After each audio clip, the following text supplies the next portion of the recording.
Thank you. Thank you.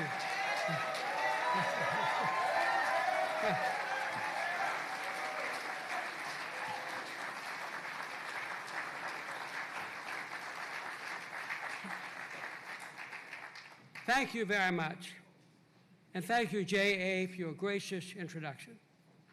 And thanks to each and every one of you who helped get us to this historic moment. This museum will tell the untold stories of the journeys of enslaved Africans, once free citizens who were forcibly torn from their ancestral lands, separated heartlessly from their loved ones, chained in the hulls of ships to endure a long and brutal passage across the rolling sea, and sold into slavery. This museum will tell history where history took place, at Gadsden's Wharf, the sacred site where we are gathered together today. This building acknowledges a powerful site. The building does not occupy the land. Rather, it rests on these 18 pillars, allowing it to hover weightlessly in respect to this hallowed ground. Professor Henry Louis Gates, Jr. calls Charleston ground zero for the African-American experience, and indeed it is.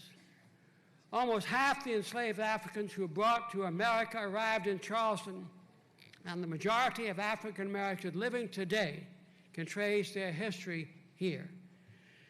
This museum will tell their stories, stories of tragedy and stories of triumph, of resilience, of historic achievement, and extraordinary courage and genius. As many of you know, this museum started with a book, Edward Ball's award-winning Slaves in the Family. I bought a copy as soon as it was published in 1998.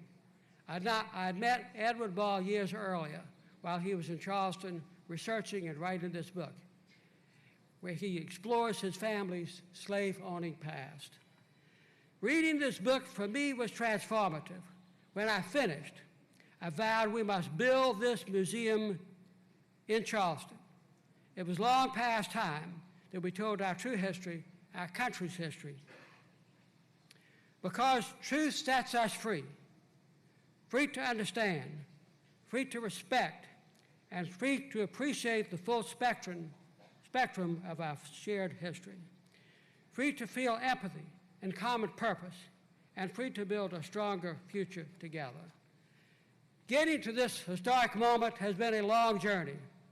It took hard work. Over these past 23 years, we raised over $125 million from tens of thousands of donors. I estimate that we made about 10,000 individual phone calls and at least 6,000 pre-planned sit-down fundraising meetings.